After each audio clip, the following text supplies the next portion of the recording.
Welcome to the podcast of the Consortium for History of Science, Technology, and Medicine.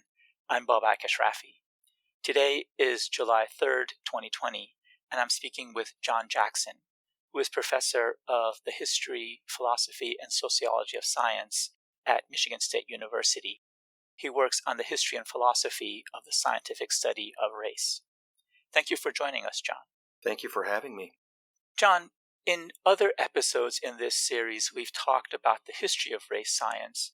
How did the 19th century traditions of race science fare as anthropology and biology developed through the 20th century? It's a great question. Let's think about the world, particularly in the United States, 120 years ago. 1900. In terms of race, everybody knows race. Everybody sees it. You live this life, not just in the Jim Crow South, where of course it's embedded in the law, but also in the big northern cities where not only do you see race in black and white, but you see Italians are a race, Jews are a race, the Irish are a race. Everybody's a race. So one thing that science did at this time was you know that race is real. You can see it. And the question then is, what's the proper cataloging? What's the taxonomy? How many races are there?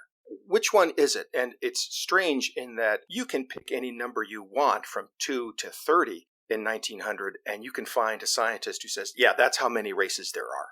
It's just a mess, scientifically speaking.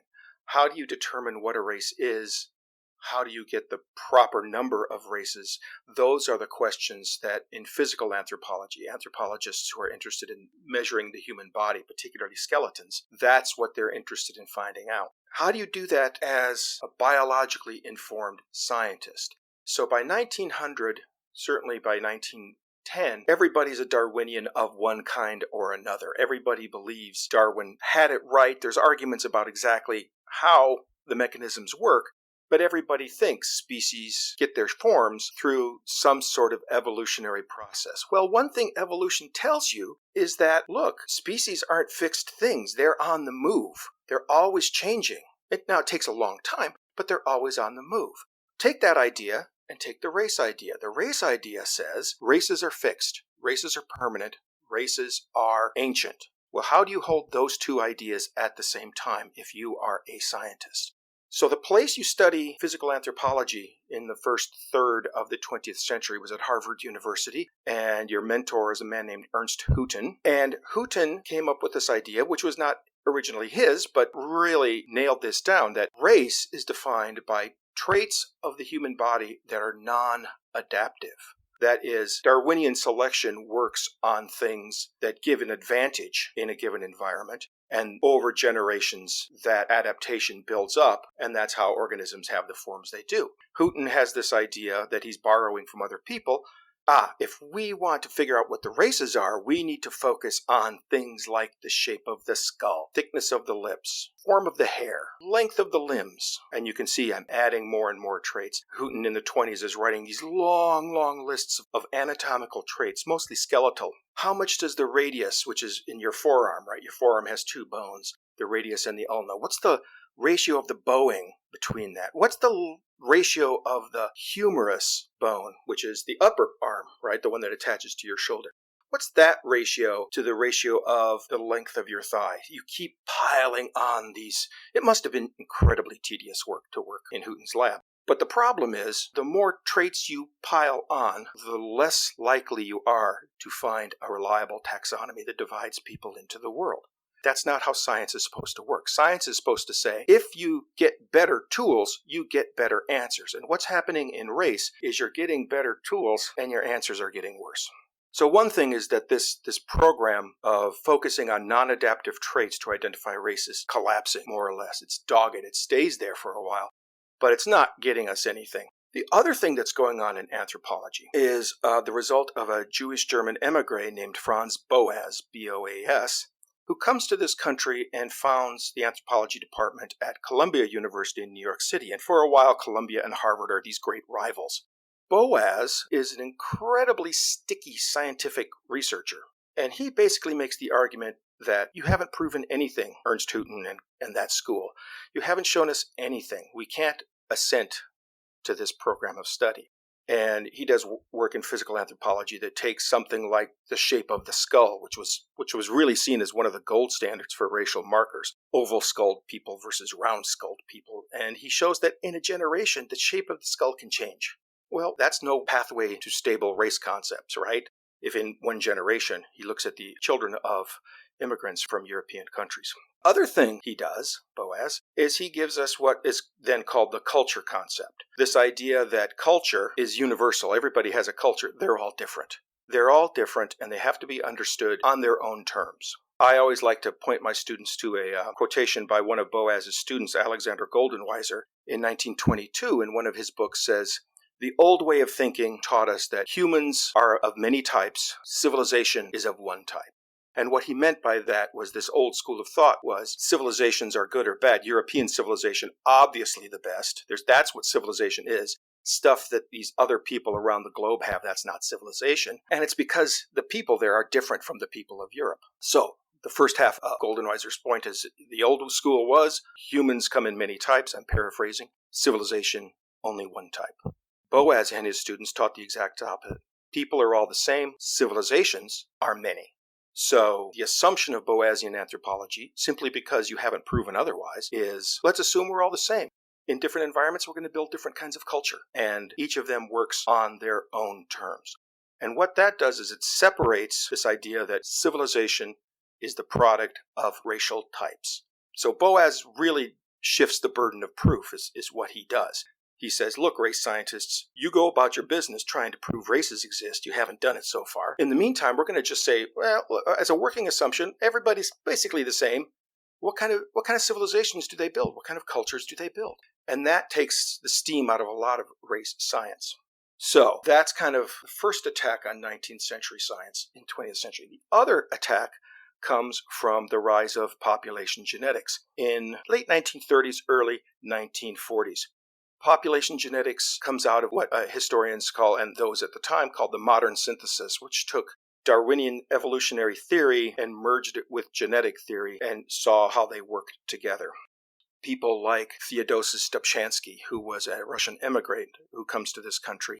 And what population genetics says is Hooton and that school and most race scientists focused on the body, focused on the morphology, the appearance of the body. And population geneticists took away from that and said, let's focus on the genotype. So we need to focus away from the body, right? The phenotype. We all probably learned this word in high school, right? The phenotype is the body, what it appears to be. The genotype is the gene, what's inside. What we now know is DNA. They did not know it was DNA until the 1950s. So he borrows this word population from demography. Demography, of course, the study of human populations, right? The demographic characteristics of the population of the United States. What's the average age? All that kind of thing. Population genetics focuses on populations identified by genotypes. So it's a statistical concept that says a population is a group of organisms within a species, a group of organisms that breed more with each other than they do with people outside their populations. And for Dobzhansky, this was part of his theory of speciation. How do we get species? Well, we get them through populations that if they're isolated reproductively from other organisms of their species for long enough, that population will turn into a different species. Very Darwinian. So, what does this mean for morphology and the old way of studying race? Dobzhansky says this old-fashioned notion of race by how your body looks is wrong. Populations are where it's at. And he works closely with an anthropologist named Ashley Montague. And he and Montague have this argument. And the argument is as follows. Dobzhansky says, if we want to reach the public, if we want to get rid of racism, we got to teach them some good genetics theory and teach them that races are populations, right?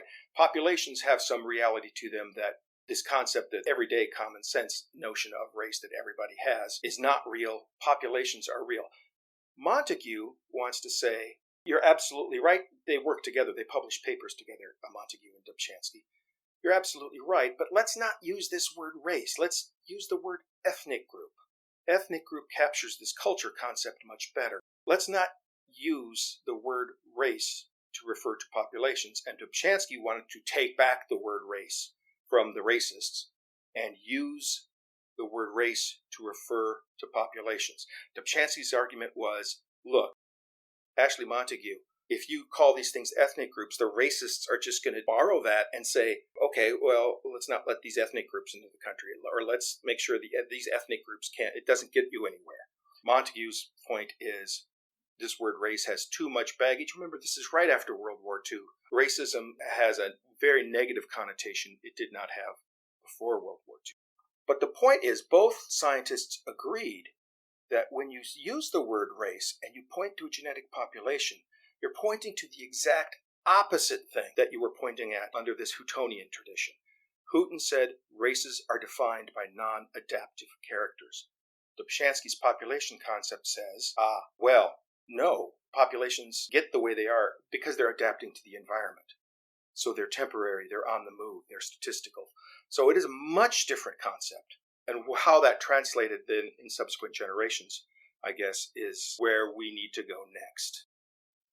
Should we, after that history and after the stigma of the experience of World War II, can we now think of scientific racism as being behind us, as being a phenomena of our past?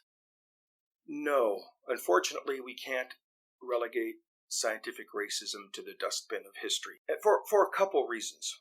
One, let's start with order, right? So we have this culture concept that supposedly separates biological race from society, from culture, from civilization. But what can happen easily is that if you simply define social culture as unassimilatable, then racism operates the exact same way. And we see this today, right? We see this among the American right when they point to something like Muslim immigration. Muslims, their culture does not allow them to assimilate into American culture. Hence, we should keep immigration restrictions up against Muslim countries because they cannot change to become real Americans. Same thing was said about Jews for 100 years ago. Substitute Jew for Muslim. It's the same argument. You don't really need the biology here. You just need to claim that these cultures are unassimilatable to what, you can't see it, but I'm using air quotes, American culture. So that's one problem, is that racism is adapting to these concepts. The other problem is that both Montague and Dobzhansky were right.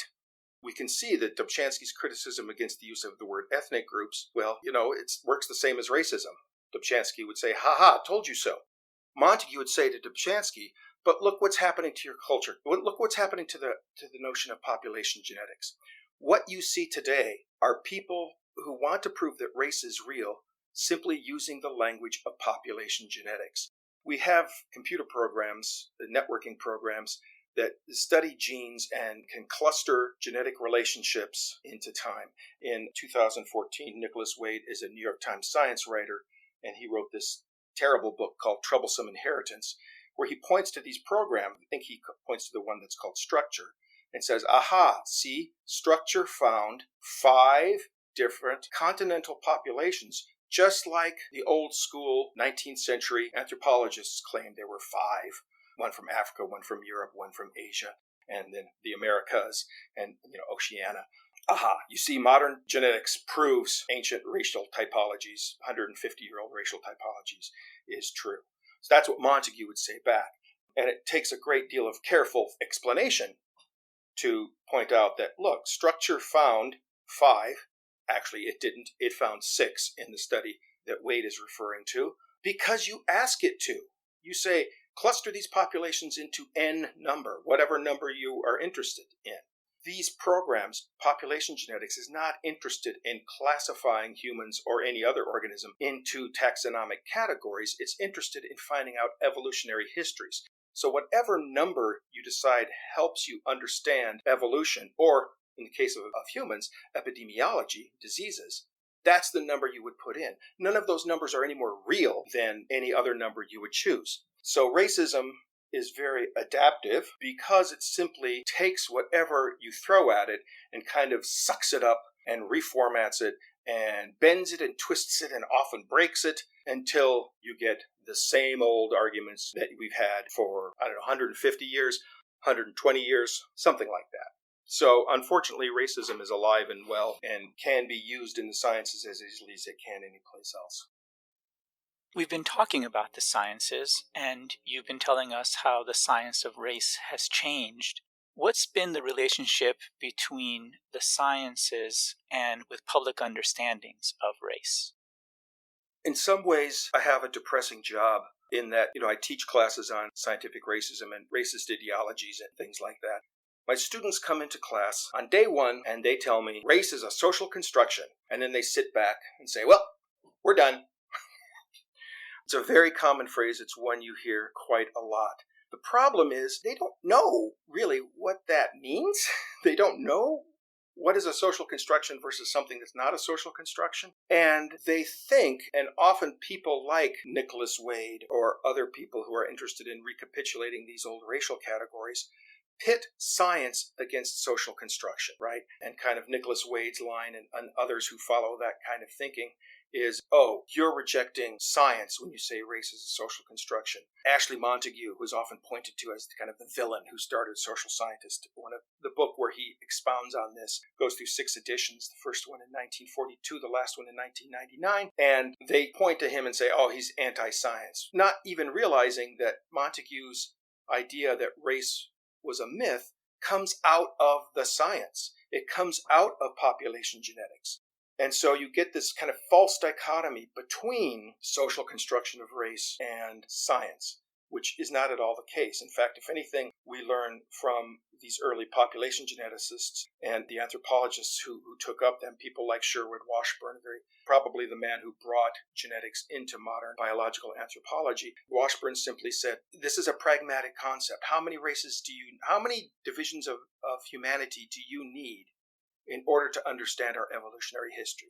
That's the number you should use. It's not a real number. It's one we use for particular purposes. And obviously, we still live in a very race-conscious society. Obviously, all this talk about population genetics and things like that don't change the conditions under which the country is operating as much as we hoped, much as Boas hoped 100 years ago, much as Montagu hoped 60, 70 years ago. Clearly, institutional racism and the structural racism, which the sociologists have been telling us about for 50 years or so, still is incredibly oppressive in this country. And if we're going to make progress, we need to have more attention paid to social science disciplines like sociology, like criminology, and things like that, which work under the idea that race is a social construction in order to lay bare systems of oppression that continually operate in this country. If we pursue that a little bit more, and if we try to keep in mind the kind of history you've been telling us and the events in the United States in the last month or so in the protests, what kinds of insights does this history offer on these recent events, or what kinds of questions should it be raising for us now? Yeah, over the past month and a half during these protests, I think back to a sociologist who figured heavily in my first book, Social Scientists for Social Justice. He was named Alfred McClung Lee, L-E-E. And he, in 1943, while we were fighting World War II, an enormous disturbance broke out in Detroit. 34 people were eventually killed.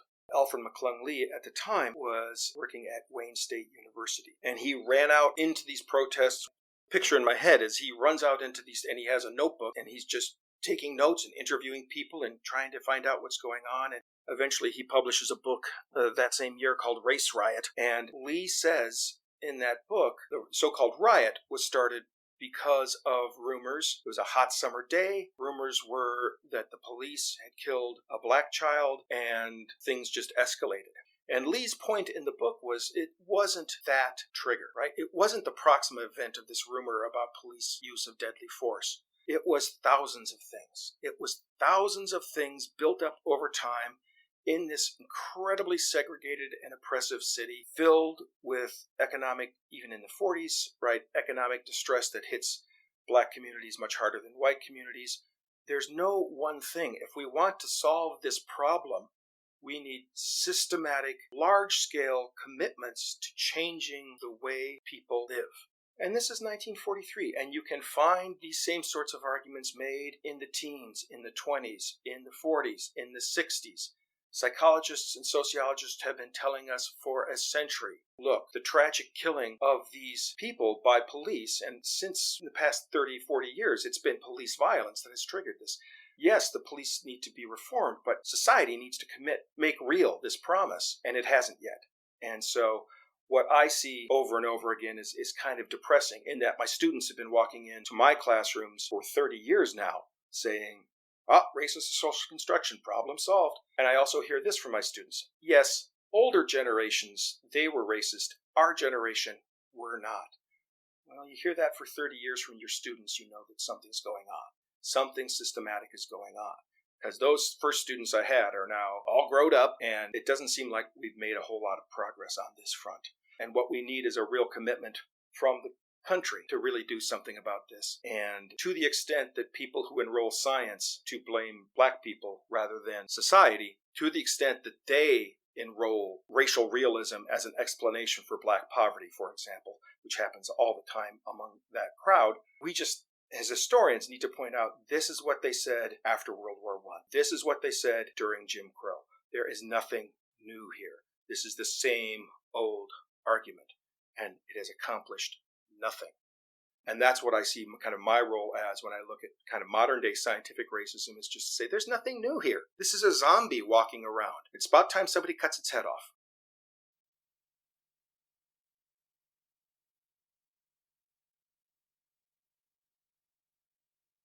Thank you, John. Thank you for sharing your work and your perspectives with us. Thank you for having me, and thank you for your interest.